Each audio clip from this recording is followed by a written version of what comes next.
Hello everyone, कैसे हैं आप सब। Welcome back to my channel. I hope आप सब अच्छे होंगे। यहाँ पर हम करने वाले हैं डेली करंट अफेयर की क्लास। अगर आप चैनल पर नए हैं और आपने अब तक वीडियो नहीं देखी हैं तो जाइए चैनल को सब्सक्राइब कीजिए और प्लेलिस्ट में जाकर क्लासेस को देख लीजिए। अगर आप किसी भी कॉम्पिटिटिव एग्ज़ाम की तैयारी में लगे हैं तो ये क्लासेस आपके लिए काफ़ी हेल्पफुल रहने वाली हैं। चलिए शुरू कर लेते हैं आज की क्लास। इसमें हम शामिल करते हैं नेशनल और इंटरनेशनल सभी तरह के करंट अफेयर के क्वेश्चन। शुरुआत करते हैं आज के बेहतरीन क्वेश्चनों के साथ। क्वेश्चन नंबर 1 में दिया है, राज्यसभा में सदन का नेता किसे नियुक्त किया गया है। कौन बना है राज्यसभा में सदन का नेता। Right answer option number C हो जाएगा, जगत प्रकाश नड्डा। इनको आप जानते होंगे जेपी नड्डा के नाम से। इनका पूरा नाम है जगत प्रकाश नड्डा। ऑप्शन नंबर जो सी है ये करेक्ट हो जाएगा। हाल ही में राज्यसभा में सदन का नेता जगत प्रकाश नड्डा अर्थात जेपी नड्डा को नियुक्त किया गया है। चलिए विस्तार से इसके बारे में थोड़ा और जान लेते हैं। केंद्रीय मंत्री जेपी नड्डा को राज्यसभा में सदन का नेता नियुक्त किया गया है। वह पीयूष गोयल का स्थान लेंगे। तो ये किसका स्थान लेने वाले हैं। ये पीयूष गोयल का स्थान लेने वाले हैं, जो अब महाराष्ट्र के उत्तरी मुंबई में लोकसभा सदस्य हैं। पीयूष गोयल क्या कार्य कर रहे हैं। ये महाराष्ट्र के उत्तरी मुंबई में लोकसभा सदस्य हैं। नड्डा को इस वर्ष फरवरी में भाजपा के द्वारा गुजरात से राज्यसभा के लिए नामित किया गया था।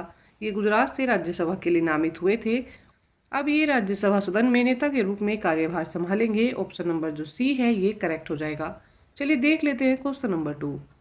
क्वेश्चन नंबर 2 में दिया है, राष्ट्रीय स्टॉप डायरिया अभियान 2024 का शुभारंभ किसने किया। एक राष्ट्रीय अभियान चलाया गया है जिसका नाम है राष्ट्रीय स्टॉप डायरिया अभियान 2024।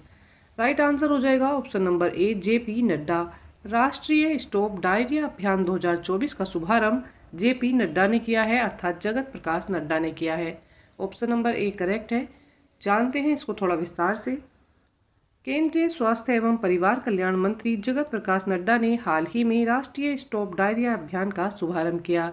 साथ ही उन्होंने इस अभियान के लिए लोगो, पोस्टर, रेडियो स्पॉट और ऑडियो विजुअल जैसी आईईसी सामग्री भी जारी की है। इस अभियान का उद्देश्य बचपन में होने वाली डायरिया से बच्चों की मृत्यु का जो रेशो है उसको शून्य करना है।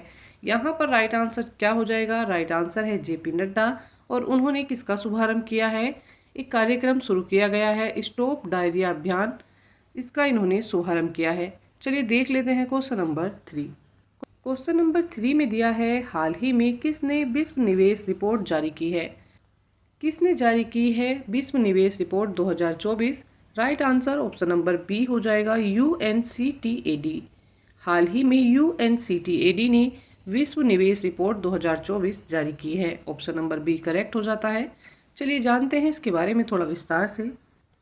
हाल ही में संयुक्त राष्ट्र व्यापार और विकास सम्मेलन यूएनसीटीएडी ने विश्व निवेश रिपोर्ट 2024 जारी की है।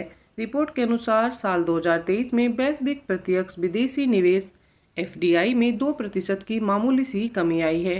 विकासशील देशों में एफडीआई प्रभाव 7% गिरकर $867 हो गया है। विकासशील देशों में कितनी कमी आई है, इसका जो प्रभाव है वो 7% है और गिरकर कितना हो गया है, $867 ये हो गया है। यहाँ पर बात करें यूएनसीटीएडी क्या है, तो ये एक प्रकार की व्यापार और विकास से संबंधित संयुक्त राष्ट्र की अग्रणी संस्था है। तो ये एक प्रकार की संस्था है जो व्यापार और विकास से संबंध रखती है। राइट आंसर हो जाएगा ऑप्शन नंबर बी, यूएनसीटीएडी। चलिए देख लेते हैं क्वेश्चन नंबर 4। क्वेश्चन नंबर 4 में दिया है, वर्ल्ड क्राफ्ट काउंसिलिंग ने किस शहर को वर्ल्ड क्राफ्ट सिटी का टैग प्रदान किया है। किस सिटी को मिला है वर्ल्ड क्राफ्ट सिटी का tag. Right answer option number A हो जाएगा, श्रीनगर। हाल ही में श्रीनगर को वर्ल्ड क्राफ्ट काउंसिलिंग ने वर्ल्ड क्राफ्ट सिटी का टैग प्रदान किया है। ऑप्शन नंबर जो ए है ये करेक्ट है। जानते हैं किस वजह से मिला है श्रीनगर को वर्ल्ड क्राफ्ट सिटी का टैग। हाल ही में वर्ल्ड क्राफ्ट काउंसिलिंग ने श्रीनगर शहर को वर्ल्ड क्राफ्ट सिटी का टैग प्रदान किया है। तो ये किनको दिया जाता है, ये सांस्कृतिक, आर्थिक और सामाजिक विकास में स्थानीय जो शिल्पकार हैं, जो समुदाय हैं, उनकी महत्वपूर्ण भूमिकाओं को मान्यता देने के लिए प्रदान किया जाता है। इसकी शुरुआत 2014 में हुई। राइट आंसर हो जाएगा श्रीनगर। चलिए देख लेते हैं question number next. Question number 5 में दिया है, हाल ही में खबरों में रही नेट्रॉन झील किस देश में स्थित है। किस देश से संबंध रखती है नेट्रॉन झील। Right answer option number B हो जाएगा, तंजानिया। हाल ही में खबरों में रही नेट्रोन झील तंजानिया देश में स्थित है। चलिए इसके बारे में थोड़ा विस्तार से जानते हैं। विशेषज्ञों के अनुसार नेट्रोन झील पर राजहंसों की आबादी लगातार घट रही है।